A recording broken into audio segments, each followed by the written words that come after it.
y nos callamos. Hola, Daniela. Hola, hola, buenas noches a todos, bienvenidos a continuando con el ciclo de charlas. La perashá de esta semana vamos a encontrar diferentes temas y muy actuales y muy necesarios para la vida, a pesar, como el Rebbe comenta, de que aparentemente uno qué podría aprender de una perashá que pasó hace mucho tiempo y que la misma Torá comenta que fue un hecho del pasado, el diluvio, y que Hashem prometió que nunca más va a traer un diluvio a la tierra, como este hecho no se va a repetir. ¿Cuál es la enseñanza? Pero por cuanto que las enseñanzas de la Torá son eternas, y la palabra de Hashem es eterna, indudablemente tiene que tener enseñanzas vigentes para la fecha, para el presente. En primer término, vamos a encontrar en la primera frase de la Torá, de esta perashá, y dice, Ele toldot Noach, esta es la descendencia de Noach. ¿Y qué dice la Torá? En lugar de decir los hijos de Noach, como dice en el próximo versículo, dice, Noach era un hombre justo, también Mayabedrotab, era genuino en su generación, y con Dios se condujo Noach. Sobre esto Rashi trae y dice lo siguiente, respondiendo a esta pregunta, que por qué no menciona la descendencia física, sus hijos, como lo hace en el siguiente pasú, y sino inmediatamente dice que él era un hombre justo. Entonces acá tenemos dos enseñanzas importantes para transmitirle a nuestros hijos hoy en día en el presente. En primer término, Rashi nos comenta que por qué la Torá anticipa el hecho de la descendencia a los elogios de la persona de Noach, que era un hombre tzadik en su generación, él era el único, y que se conducía con Dios. Dice, la primer concepto que enseña, por cuanto que lo mencionó, a Noach habló de sus alabanzas, habló de sus virtudes, de sus cualidades.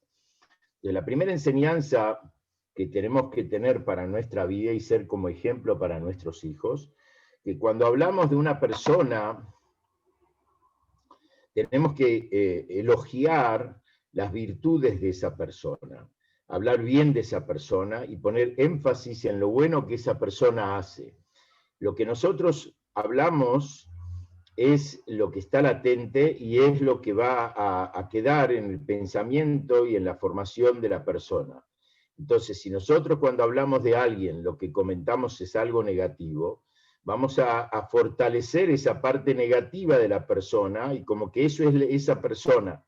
En cambio, cuando nosotros mencionamos a alguien y hablamos bien de él, estamos ponderando y estamos enseñando que la persona tiene virtudes y la persona tiene condiciones, y por eso es lo primero que la Torá dice, por cuanto que lo mencionó a Noach, ya habló de sus elogios y habló de sus virtudes y habló de sus cualidades. Esta es la primera enseñanza que Rashi nos da, y que hoy en día realmente es muy necesario eso, hablar bien del otro, hablar, ponderarlo y valorar lo que la otra persona hace. Es muy importante y es cuidar nuestra mente, nuestro corazón y principalmente nuestra boca de hablar en positivo frente a nuestro semejante, a nuestro amigo, a nuestro conocido.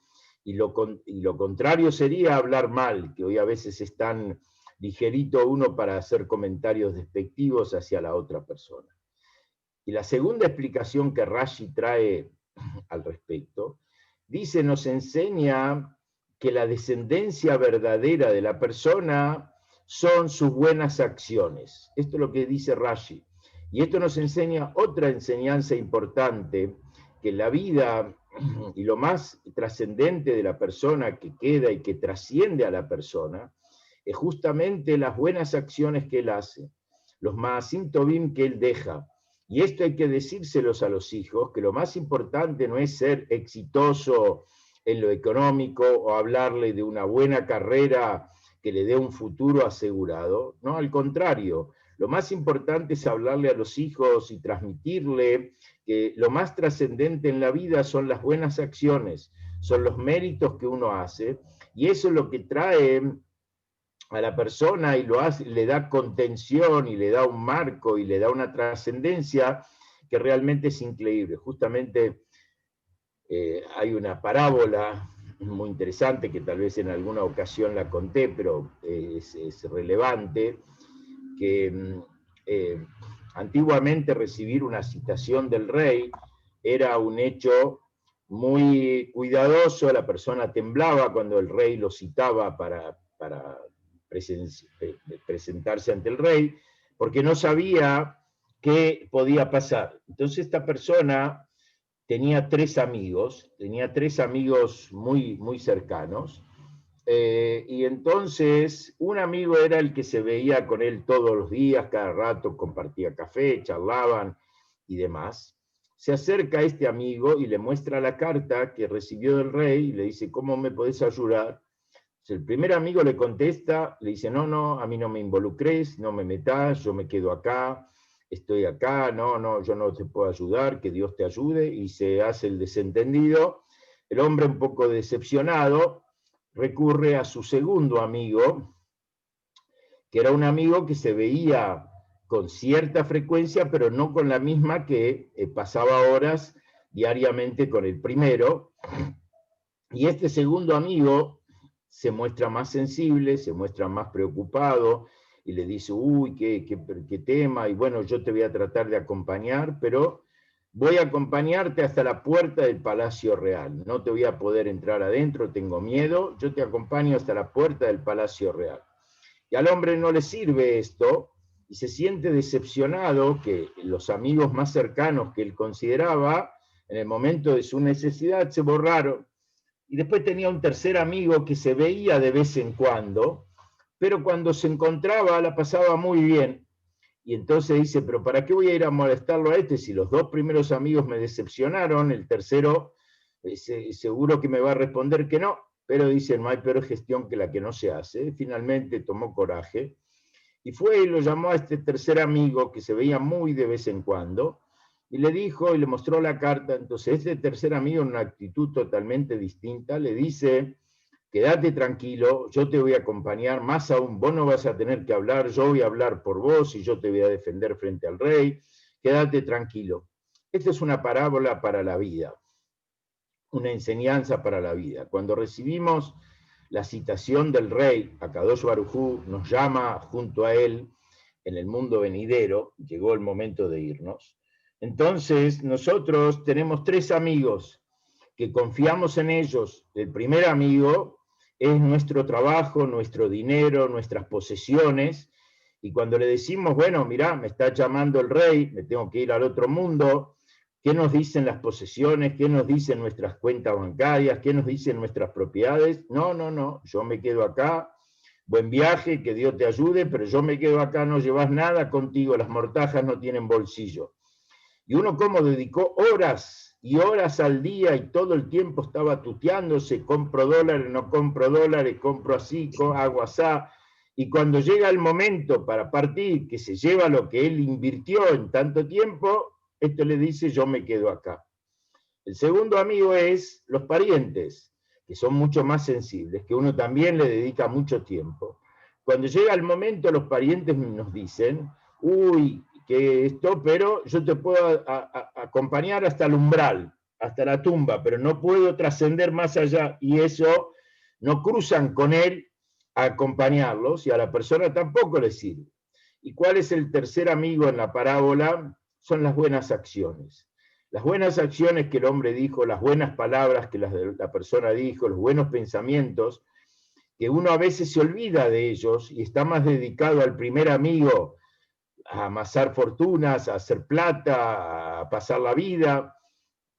Este amigo le dice, no te preocupes, yo voy a ir delante de tuyo y yo voy a hablar a Dios por ti y vos quédate tranquilo, quédate callado. Esto es lo que nos dice acá, la verdadera descendencia de los tzadikim, de las personas, son las buenas acciones que la persona hace, los buenos gestos, las buenas palabras que él tiene hacia otro, y esto es la verdadera descendencia, y esto es lo que la persona únicamente se lleva de este mundo, y cuando él no está, siguen hablando bien de él. Entonces, esta es la primera enseñanza que nos trae la Torá en la Perashá de la semana, de tener hablar bien de los demás, hablar bien, cuando hablamos de alguien, recordar sus méritos y sus buenas virtudes, que esto es lo valedero, y también inculcar a nuestros hijos que lo más importante en la vida son las buenas acciones, y eso es lo que realmente nos va a representar, y eso es lo que realmente nos vamos a llevar con nosotros, y por eso la Torá comienza, antes de mencionar a los hijos de Noaj, dice que Noaj era un hombre justo, y después recién menciona que Noaj tuvo 3 hijos y demás, y la orden de Dios de hacer una teba, hacer un arca. ¿Por qué? Porque él iba a traer un diluvio en el cual iba a borrar toda la existencia, y Noaj era la persona que iba a salvar a la humanidad, que a través de él y sus hijos el mundo iba a continuar con la existencia, y por eso lo invitó a traer mínimo una pareja de cada animal, de cada reptil, de cada pájaro, de cada todo lo único que no invitó fueron a los peces, porque los peces no fueron castigados con el diluvio, o sea, ellos estaban en las aguas y ellos siguieron estando, digamos, entonces por eso no introdujo peces en el arca. Y en la construcción del arca, dice la Torá que Dios le encomendó a Noaj, Zohar ta'ase el ateba. Zohar, vas a hacer un Zohar a la Teba. Y en esto hay 2 interpretaciones. ¿Qué es un Zohar? Una interpretación es una claraboya. Arriba de la Teba, que terminaba en una unos 60 centímetros en punta para que las aguas cayesen, entonces arriba había que poner al costado una especie de claraboya, un ventanal, para que entre luz, para que ingrese la luz y ellos puedan tener iluminación en la misma. Otra interpretación es que un Zohar era una piedra preciosa grande, que esa piedra preciosa reflectaba luz, brillaba e iluminaba, y con eso Noaj tenía luz dentro del arca. Estas son las 2 explicaciones sobre la interpretación del concepto Zohar. ¿Cuál es la diferencia entre una y otra interpretación? La primera interpretación, que era un ventanal, significa que él logró tener luz dentro del arca a través de algo que no era luz propia, era una luz externa que venía del cielo, pero a través de que él permitió abrir una abertura y hacer una claraboya, la luz se introducía dentro del arca. En cambio, la piedra preciosa, la luz de la piedra preciosa es luz propia. La piedra tiene luz propia e ilumina con luz propia. Entonces, esta es la enseñanza muy interesante que la Torá nos da respecto a la vida de nosotros. Primero que todo, siempre saber, el mundo está oscuro. El mundo, con la palabra mundo, olam, es ocultamiento, que oculta la verdad de la divinidad. Y entonces, nosotros tenemos que abrir una ventana, abrir nuestra mente y entender que la luz que erradica la oscuridad de nuestra vida y que nos hace creer cosas que no son, que nosotros vivimos porque esto, que la pandemia es porque China lo produjo, y así todas las cosas malas que a veces escuchamos en el mundo, es un error.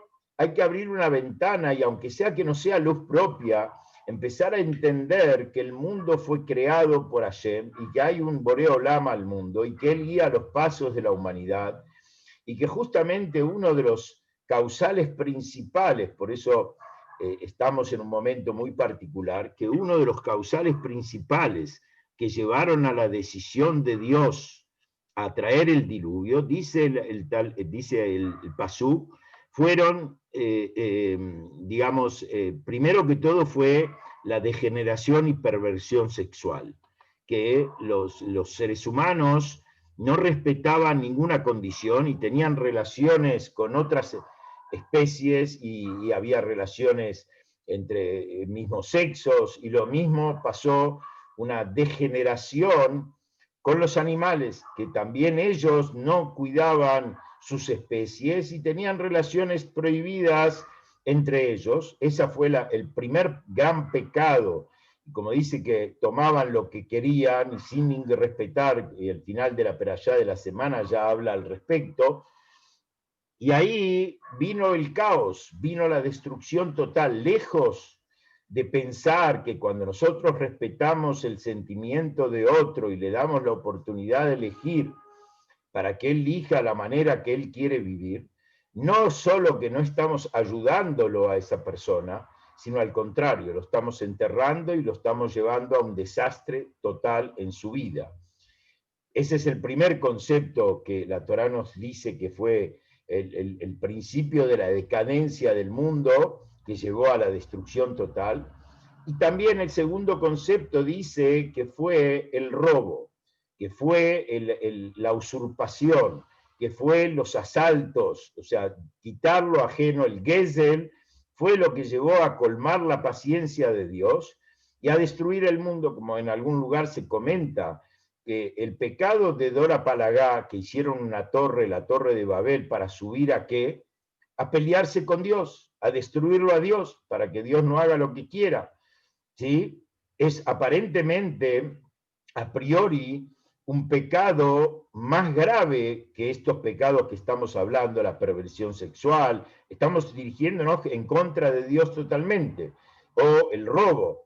Viene la Torá y nos dice, no, ahí el mundo, todos los seres humanos estaban unidos, tenían una misma idea y compartían una misma idea, y la unión esa que había entre todos los seres humanos fue la que hizo que, como Dios logró que esa idea se desvaneciera, fue haciendo que nacieran los idiomas. Y entonces uno con otro ya no se entendían, uno le pedía una pala, el otro le traía una piedra, este enojado se la tiraba en la cabeza y así se desvaneció la idea de la Torre de Babel y llegar al cielo a hacer la lucha contra Dios. Pero Dios no los castigó y no los erradicó de la tierra. En cambio acá, ¿qué era lo principal? No respetar al otro, no respetar ni la vida del otro, ni la pareja del otro, ni la propiedad del otro, ni los derechos de la otra persona. El robo y la sexualidad fueron, el rompimiento de la sexualidad fueron lo que llevaron a borrar al ser humano y a toda la existencia de la tierra. Esto es una enseñanza muy fuerte para los tiempos que vivimos. El ser humano fue creado con un cometido, no es un accidente de la naturaleza, no es fortuito su existencia en el mundo. Cada ser humano Hashem lo crea cada día para que él cumpla un objetivo, y ese objetivo está involucrado con su patrón, que el patrón de la persona es Akadosh Baruj Hu, Boré Olam, y Hashem nos da una forma de vida, y justamente el tema de la sexualidad, de no promiscuidad, de no, digamos, tener relaciones prohibidas en esto, tiene que ver con la santidad del hombre y con la santidad del mundo. Y justamente la finalidad que Hashem nos dio este mundo y creó el mundo, como explicamos en varias ocasiones, y nos hizo socios en su creación, ¿para qué? Para que nosotros introduzcamos santidad, introduzcamos divinidad, que entendamos que este mundo no es una selva que cada uno decide lo que quiere. Y al contrario, tenemos que ayudar para que la persona, cada uno, pueda contener sus pasiones, sus sentimientos, sus deseos, y corregirlos y encauzarlos. Y se puede, porque de hecho Dios no prohibiría algo que el hombre no lo puede hacer. O sea, si su naturaleza humana es imposible que él controle sus pasiones, a Dios no le prohibiría algo que es así. Inclusive hay muchos ejemplos, pero no es el momento. En cambio, es verdad que podemos tener deseos, que podemos tener impulsos, que podemos tener pensamientos sobre cosas que no son debidas a hacer y que no llevan al beneficio del mundo, porque toda relación que no tiene la posibilidad de productividad. El deseo sexual tiene que ver con, Hashem puso tanta fuerza en el deseo sexual en el hombre porque era tan importante para Dios la procreación de la humanidad, como hace un pacto con Noah después más adelante y demás. Entonces, por eso Hashem puso tanto deseo, pero eso no implica que le tenemos que dar rienda suelta y que no podemos controlarlo. Al contrario, el principio del ser humano para crecer como ser humano, ser una persona de bien, una persona buena, es primero poder controlar sus impulsos y pasiones y entender que tengo un creador, que yo me debo a él, que él me regala la vida cada día y me hace una caricia y me pide: trae santidad a mi mundo. Abrí una ventana, aunque no sea una ventana propia, vos no tenés que ver tanto con la santidad, pero abrí una ventana para que la divinidad entre en tu vida, para que la divinidad impregne tus bienes, tus cosas, factores que usás y todo lo que te relacionás, y podés controlarlo. Podés, a veces necesitas más ayuda, a veces puede ser menos ayuda, pero es una desviación que indudablemente el ser humano, y Moach Shalita Lalev, el cerebro, domina los impulsos de corazón. Esa es la prioridad en el ser humano sobre el resto de las creaciones. Los animales no pueden controlar sus impulsos porque ellos no tienen elección, y la característica que Hashem le puso a ellos, esa es.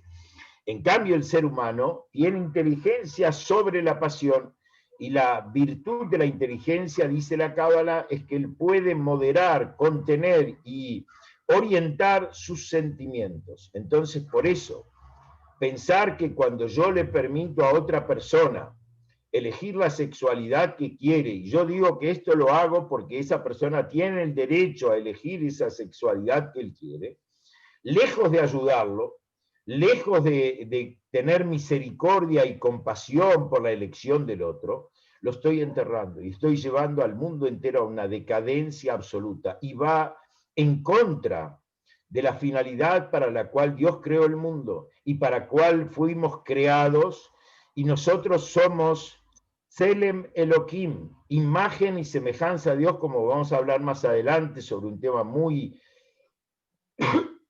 interesante que la Torá menciona, pero tiene que ver con esta idea que somos Tselem Elohim, imagen de Dios. Cada ser humano tiene el Tselem Elohim sobre su cara, y saber que nuestro cuerpo y nuestros sentimientos y nuestra mente le pertenecen a Dios, y por eso la persona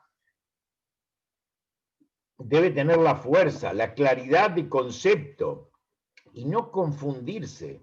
Y no importa quién lo dijo, ese que lo dijo está sumamente sumergido en la oscuridad y está totalmente equivocado de decir una cosa, que hoy tengo que tener misericordia y contemplación. No, tenés que alentar que el mundo reduzca todas esas groserías, porque vemos en la práctica el resultado. Desde que el mundo se descontroló en la elección de la conducta sexual, lejos de haber llevado al mundo a que sea más feliz, más pleno, más alegre, más integratorio, el mundo cada vez es más egoísta, cada vez más conflictos, cada vez más peleas, y estamos llevando a la decadencia de la vida humana, de un nivel de divinidad, de un nivel de tener Tselem Elohim junto a ellos, a una decadencia de ser, lamentablemente, semejantes a los animales. No hay diferencias, al contrario, el animal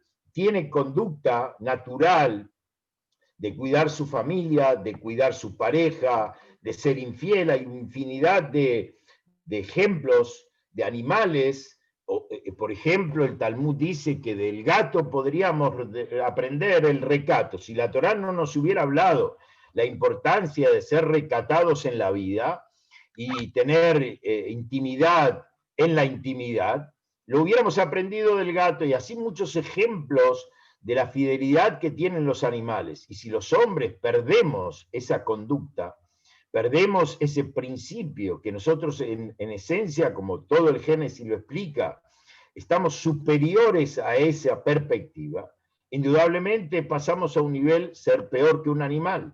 porque el animal hace lo que Dios le puso en él, y nosotros, que nos dio la capacidad para elegir, pero no nos dio la capacidad para elegir el mal y la muerte, como dice la Torá, nos dio Ubajartá Bajaim, elegirás en la vida, y la meta de la persona es poder elegir en la vida, y esa es la fuerza que tenemos, y ese es el desafío que tenemos, poder elegir en la vida. Y por eso justamente esta enseñanza de Zohar Ta'asela Teva, una luminaria, a veces puede ser una luminaria como una claraboya, que no es tuya propia.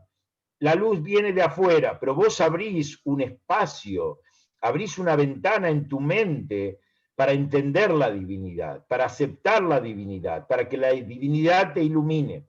Y después tenés, y el entrenamiento con eso te va a llevar a tener una piedra brillante, una piedra que ilumine por mérito propio, para que la divinidad sea algo incorporado a tu vida, no como algo prestado, como algo ajeno, que de vez en cuando me conecto con eso. Cuando vos te refinaste y sacaste lo mejor de tu corazón, lo mejor de tu sentimiento, como dice el Baal Shem Tov, descubriste el brillante interior que tenés enterrado, y a veces muy enterrado, en los sentimientos del corazón. Cada yehudí tiene un brillante en potencia. Lo que hay que hacer para que ese brillante brille, hay que sacarlo, desterrarlo, pulirlo, brillarlo, hasta que el brillante brille con fuerza propia. Y cada uno de nosotros tenemos esa misión, con nosotros mismos en primer término, pulirnos interiormente, creer en lo que Dios nos dice, que somos sus socios, y no se equivocó Dios en elegirnos como sus socios. Tal vez nos equivocamos nosotros en la lectura de no creer todo el potencial y toda la energía y toda la capacidad que tenemos como seres humanos para llevar al mundo a su verdadera finalidad, que es hacer una morada para Dios en este mundo. ¿Qué significa eso? Que Dios esté manifiesto y que el mundo deje de ocultar, deje de oscurecer la verdad de la creación, y que la creación no es nada un accidente. Y esto viene a continuación a algo fabuloso, una profecía magnífica que está en la Perashat Noach de esta semana, algo que estamos viviendo nosotros y que somos protagonistas, y que fue narrado en la Torá, según la Cábala, el Zohar lo trae, hace muchísimos años, antes que exista el pueblo judío, antes que naciera Abraham, ¿sí? Y dice la Torá, dice el Zohar lo siguiente: cuando la Torá habla que empezó el diluvio en el mundo, y dice, y fue a los 600 años de la vida de Noé, y se abrieron los manantiales del cielo y los abismos de la tierra para que salga el agua, ¿sí? Así, Teoma Shamay, o sea, así trae el versículo, explica la Cábala. ¿Qué significa esto? Dice, es una profecía para que en el 6 milenio, a los 600 años del 6 milenio, o sea, 5600, el 6 milenio es entre el 5000 y 6000, estamos viviendo el 6 milenio.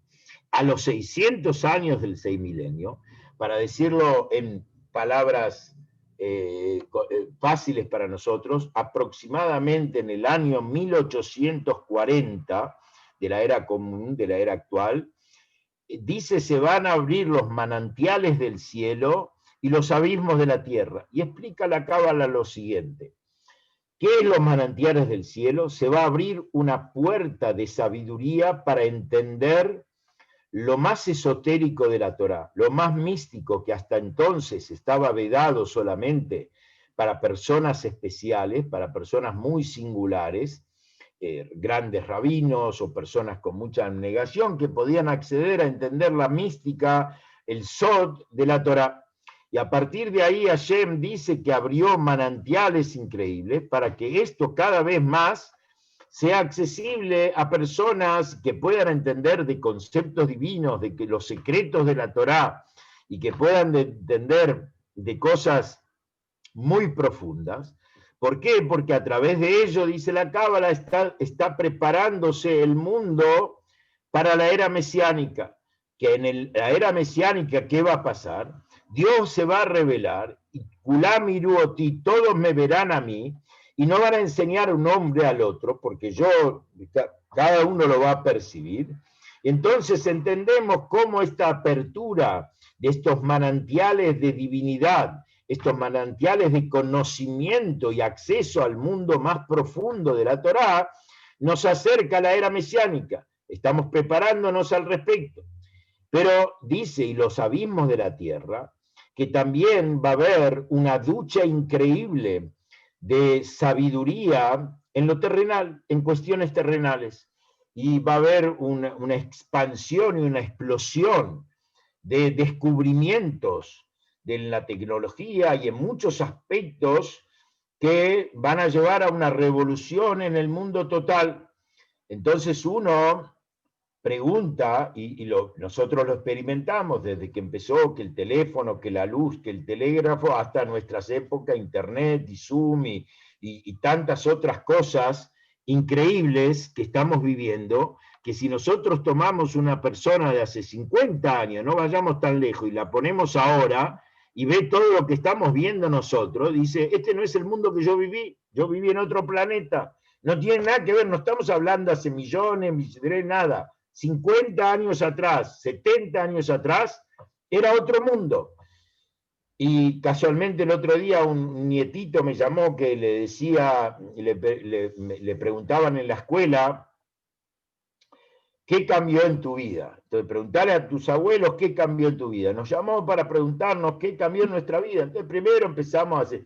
Y después le dije a mi señora, pará, en nuestra vida vimos la televisión en color, vimos cómo el hombre llegó a la luna, vimos cómo internet, celular, fax, todo eso no existía.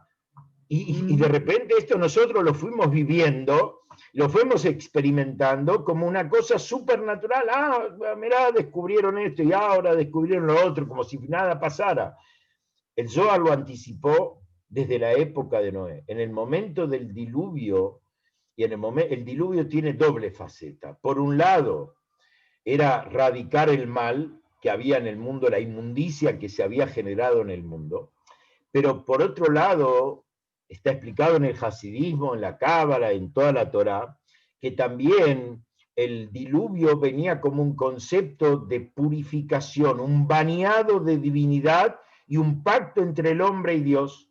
Por un lado, que Dios no va a traer más esto al mundo, nunca va más a matar a toda la humanidad, aunque se lo merezca, y como cuenta la Torá, que puso el arco iris en el cielo como señal que tal vez el mundo fuera merecedor de un nuevo diluvio, pero como Hashem dio un pacto que no lo va a repetir nunca más, pone la señal en el cielo con el arco iris, así está explica, y el Rebbe explica toda una larga explicación, que aparentemente el arco iris aparece por una cuestión natural que tiene que ver con el pacto, pero no es el momento, pero la idea está presente. Entonces la pregunta es, está bien, los manantiales del cielo nos preparan y nos acercan a la era mesiánica, pero los abismos terrenales de la sabiduría, aparentemente uno podría decir, ¿en qué nos está preparando para la era mesiánica?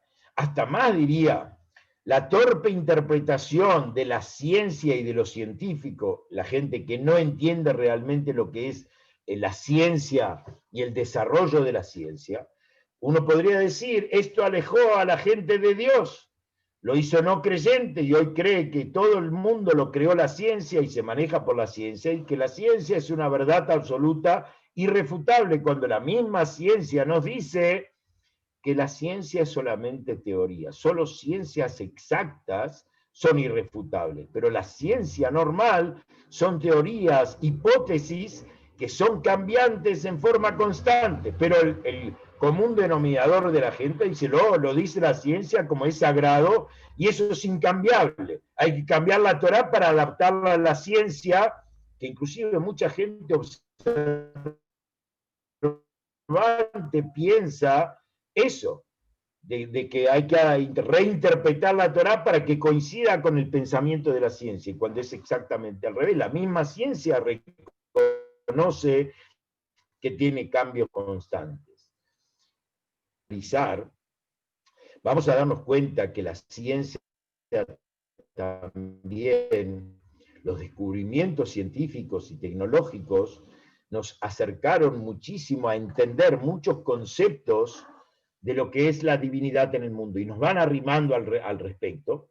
Como hay una anécdota muy interesante que el Rebbe anterior dijo sobre las enseñanzas que la persona tiene que aprender de todo lo que ve en el mundo, basado en la enseñanza del Baal Shem Tov, de todos los sucesos del mundo, y basado en lo que dice el Pirkei Avot, que hay un ojo que ve, un oído que escucha, y un libro que se registra todos los actos de la persona.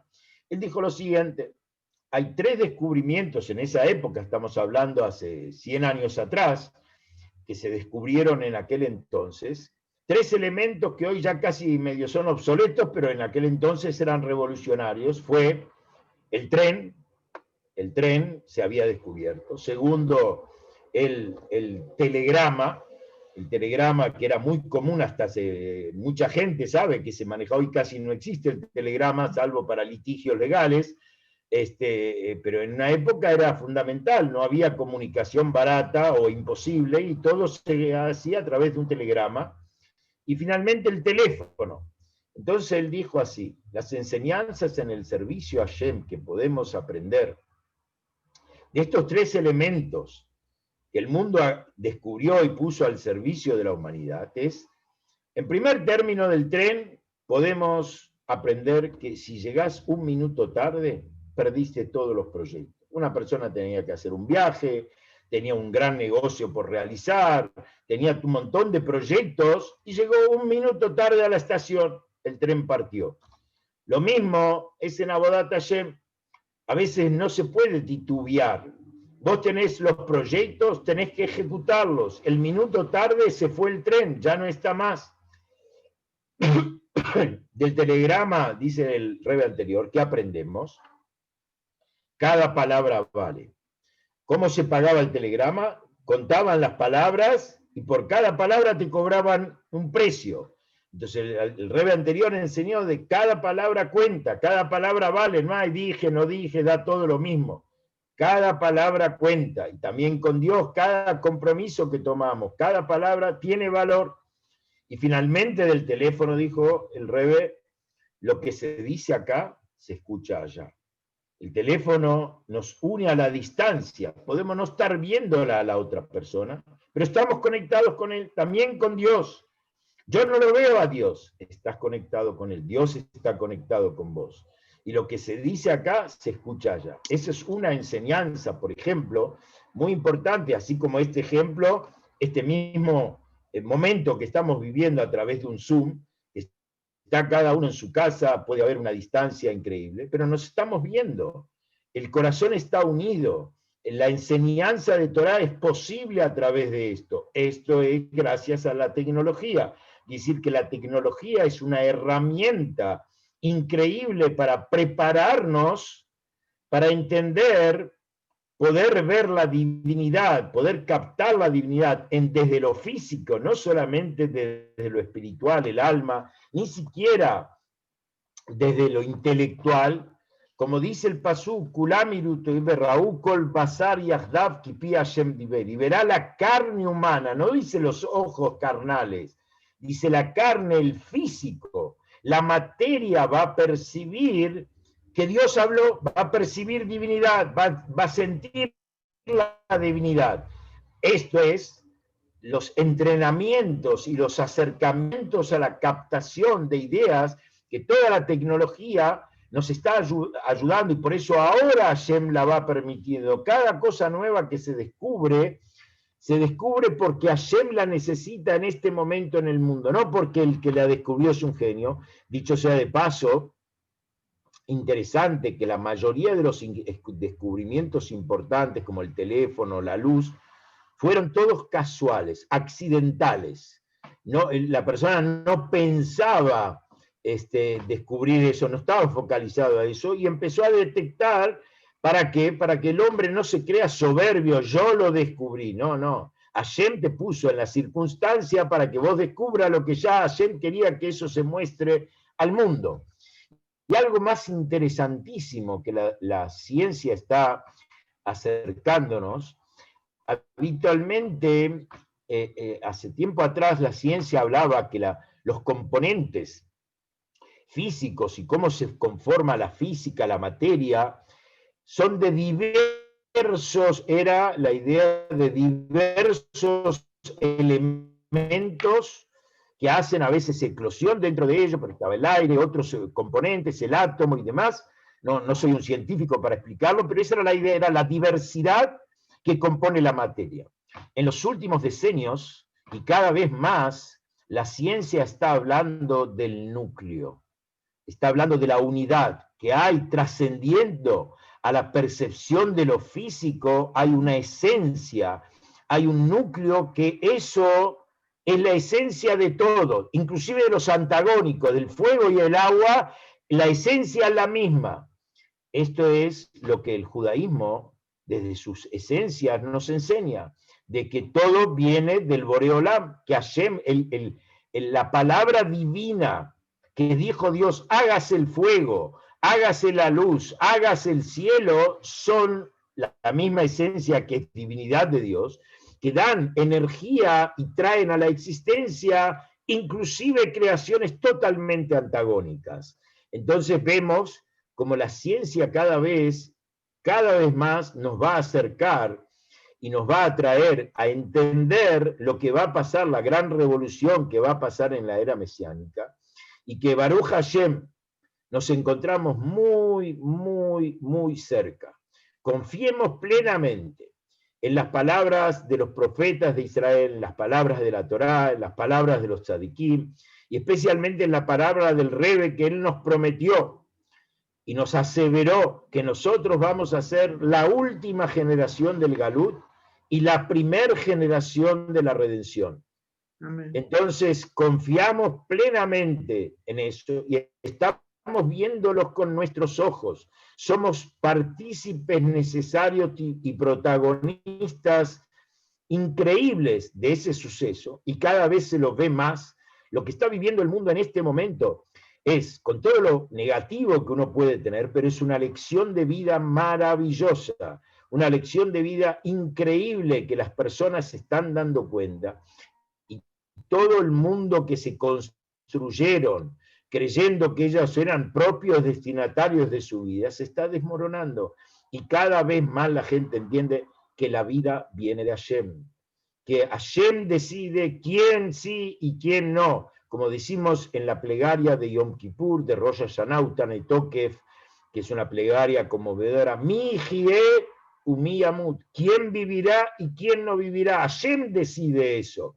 Y ayer casualmente escuchaba un programa acá en Tucumán, Madín Tucumán, sin barbijos, y que habla justamente de la ciudad. Habían 3 personas que se habían curado del coronavirus, lo comenta así como anecdótico. Uno de ellos era diabético, otra era una mujer, periodista, creo que era, fumadora, y el tercero también. Entonces ellos contaban su experiencia, y por ejemplo, el diabético dice, ¿qué fue lo que me salvó a mí? A pesar que yo soy una persona de súper riesgo, ser optimista y tener esperanza, confiar que voy a vivir y que Dios me va a cuidar y voy a vivir. Esta mujer dijo, yo soy fumadora, era totalmente de riesgo, y gracias a Dios pasé adelante, vi las falencias de los sistemas de salud, y hoy por eso dedico mi vida, dijo, a ayudar a gente que tiene necesidad para poder acceder a soluciones prácticas. Cuando tiene un problema, ¿qué es lo que tiene que hacer? Entonces hizo una red y todo lo demás para poder ayudar. Vemos claramente que lo que salva vidas y lo que lo aleno contrario, solamente lo decide Hashem. Hashem nos da la vida. Y eso es lo que, esa aseveración que tenemos que tener absolutos, más allá que el mundo está viviendo una tragedia, no desmerezco el sufrimiento y pido a Dios con todo fervor que pronto nos saque esta enfermedad de la humanidad y que todos los enfermos tengan curación completa, pero el hombre tiene que hacer una reflexión, tener humildad y darse cuenta que tengo que cambiar mucho, que Hashem me está dando un desafío ahora. Entonces, aprovechar y ver toda la parte positiva. No me puedo quedar distraído y mirando para otro lado, y este no es mi problema. Cada día los problemas son más cercanos, cada día nos enteramos de gente más conocida y ya no me puedo hacer el distraído. Entonces, por eso activando una actitud positiva de vida, aumentando en hacer buenas acciones, decir buenas palabras, pensar positivamente, unirnos a Dios en la confianza absoluta que de Él depende la vida, y sabemos que esto es el último peldaño antes de la llegada del Mashiach. Estoy convencido de eso, que después de esto vamos a tener una luz inmensa, que el mundo va a gozar de ella, y que vamos a disfrutar de un mundo perfecto, sin hambre, sin enfermedad, sin muerte, como prometen las Sagradas Escrituras al pueblo de Israel, que indudablemente Hashem pronto nos permita hacer una realidad esto con nuestros ojos, que lo vivamos y festejemos y bailemos en las calles, que Baruch Hashem sobrevivimos, salimos adelante y llegamos al momento de la luz absoluta que Hashem va a irradiar en el mundo. Otro aspecto que quería mencionar de la Perashá muy interesante, más adelante, después que ya sale Noé y que Dios le permite nuevamente las relaciones maritales, porque durante el periodo que ellos estuvieron en el arca, Hashem prohibió las relaciones entre marido y mujer, inclusive a los animales. ¿Por qué? Porque el mundo estaba en sufrimiento y no era digno que las personas estén gozando, los que sobrevivieron, así como cómodos. Y cuando salieron, dice la Torá, salieron Noaj y su esposa, los hijos de Noaj y sus esposas.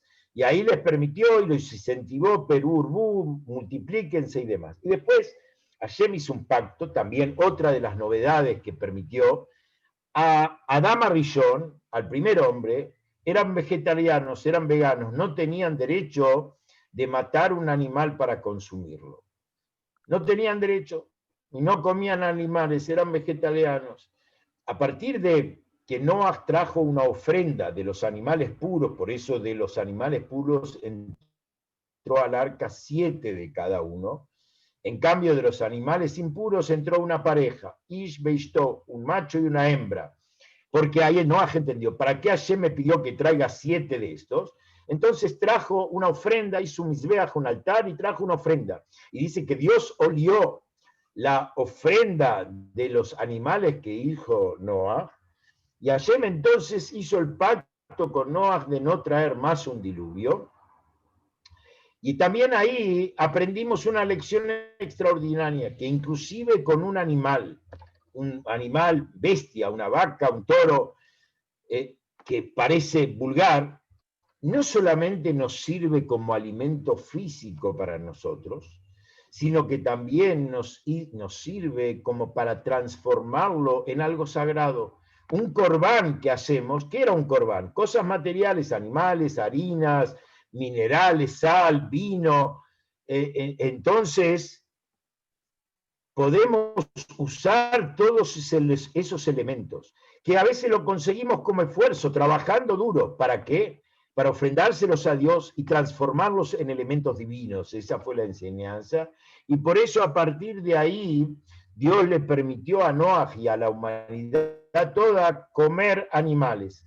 Lo único que advirtió, la prohibición de abusar de la sangre. Por eso prohibió a la humanidad toda, es uno de los 7 preceptos de los hijos de Noé, comer Eber Minahai, o sea, no mato al animal y le corto una pata y me la como, y después le corto la oreja y me la como, y así parcialmente. Eso está totalmente prohibido, no solamente para el judío, sino también para todo ser humano. Esas costumbres van contra la voluntad de Dios, porque la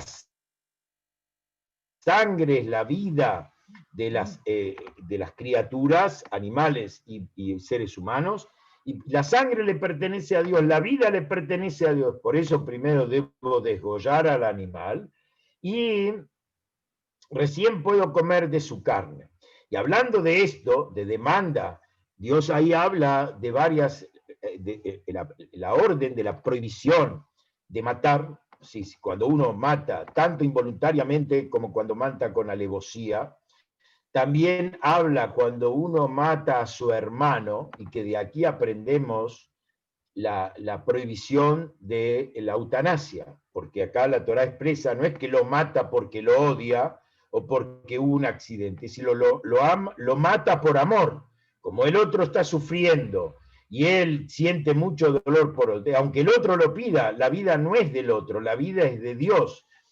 Y está prohibido la eutanasia, matar directamente a una persona a través de una inyección letal o otro. Puedo minimizar la ayuda y puedo no ayudar a que siga viviendo con aparatos o otras cosas, eso sí. Y si Dios lo quiere salvar, lo salvará, pero no puedo ejecutar una eutanasia activa, eso está prohibido. Aunque sea por piedad, está prohibido. También la Torá nos habla de la prohibición del suicidio, que una persona se autoquita la vida. La Torá lo advierte y dice, yo voy a demandarlo a él en el Gan Eden. La persona que se suicida no tiene parte en el mundo venidero y demás, no quiero entrar en los detalles. Y también todas las prohibiciones al respecto de cuando estamos actuando en la justicia de la vida, y que hay que ser muy correcto en la justicia para que el mundo tenga rectitud y defender y cuidar la vida humana, tanto la vida silvestre, que está prohibido hacer sufrir a los animales, puedo gozar de su cuerpo para el bien, o sea, para trabajar, para gozar de sus pieles, la Torá lo permite porque el animal no fue un accidente y vive para accidente, entonces yo no tengo derecho a tocarlo. No, no, el animal fue creado y fue puesto por Dios a tu servicio, para que vos lo lleves a la verdadera finalidad para la cual él fue creado, y por eso tengo derecho al uso de sus pieles, a su trabajo y a consumir su carne como alimento, pero no tengo derecho a despreciar la vida del animal o a hacerlo sufrir al animal por diversión. Eso está totalmente prohibido, se llama Tzar Ba'alei Haim, el sufrimiento de los animales, que eso la Torá lo prohíbe absolutamente. Todo lo que yo pueda usar un animal para un descubrimiento científico, para poder encontrar, sea una vacuna, sea un remedio, sea es válido, porque estoy a través de eso, a pesar que estoy experimentando, pero lo estoy haciendo para un bien mayor. Ayer me permitió hacer eso para poder descubrirlo, ¿sí? Pero no, digamos, sádicamente poder, y indudablemente cuando estamos hablando de la vida de otro ser humano, indudablemente, o de mi vida propia, está prohibido hacerse daños al cuerpo, quitarse sangre, cortes, por cualquier situación que fuese, la Torá lo prohíbe. ¿Y cuál es el motivo? Que Dios le dice a Adán, ¿por qué está prohibido? Porque con la imagen de Dios, Dios creó al hombre. Y por eso el hombre es la representación de lo divino en la tierra, y por eso tiene prohibido infligir daños a otros o infligirse daños a sí mismo. Él no es dueño de su propia vida y por eso no se la puede quitar. Hashem es un depositario de algo valiosísimo que es nuestra vida, y nuestra responsabilidad es cuidarla de la mejor forma posible y refinarla y cuidar el cuerpo de toda enfermedad, de todo sufrimiento, para poder tener una vida espiritual, como dijimos la vez pasada, que Maimónides dice que la base principal del crecimiento espiritual es tener un cuerpo sano, porque si la persona está enferma, está perturbada y no puede crecer espiritualmente. Entonces, acá vemos, y hay muchas otras enseñanzas más de la Perashá que son reactuales, son vigentes a los días que estamos viviendo. No me quiero profundizar porque ya estamos en tiempo, pero es maravilloso cómo la Torá es eterna, y a pesar que un hecho que pasó hace tantos años atrás tiene vigencia y enseñanzas y moralejas aplicables a la vida humana y a la valoración de la vida humana. Por eso pidamos a Dios que cada uno pueda abrir una ventana a la espiritualidad, a la divinidad, al Zohar, y también trabajarse duro para que uno brille como el brillante, brillo propio, no luz prestada, luz que entra por la ventana. Ese es el comienzo, es el primer paso, pero finalmente tenemos que lograr ser luminarias propias para iluminar a nuestro mundo, preocuparnos y ocuparnos de nuestro mundo, de nuestro semejante, y principalmente de nuestro propio semejante, que es nuestro cuerpo y nuestra vida. La Neyamá tiene mucho para ayudarlo. Permitámosle que esa Neyamá se exprese en nosotros, démosle lugar para que fortalezca y vamos a descubrir una vida nueva, un cuerpo nuevo maravilloso y una relación con el Creador realmente extraordinaria. Que tengamos una buena semana, que nos inunde Dios con las aguas de la sabiduría, como promete Maimónides, que en el momento de la redención, la sabiduría de Dios va a cubrir a la tierra como las aguas cubren a la mar, similar al diluvio. Bueno, la idea es eso, que venga un torrente de divinidad, un torrente de sabiduría, un torrente de bondad, para que nos encontremos viviendo en un mundo mucho mejor. Shabbat Tov a todos. Buena semana. Amén, amén. Amén. Hola, hermano. Hola, Chiqui. Hola, hola. ¿Cómo estás? Qué Muy lindo bien. verte. Igualmente, gracias. Espero Linda la charla de Daniel. Hola, acá. Ah, bueno. Como siempre.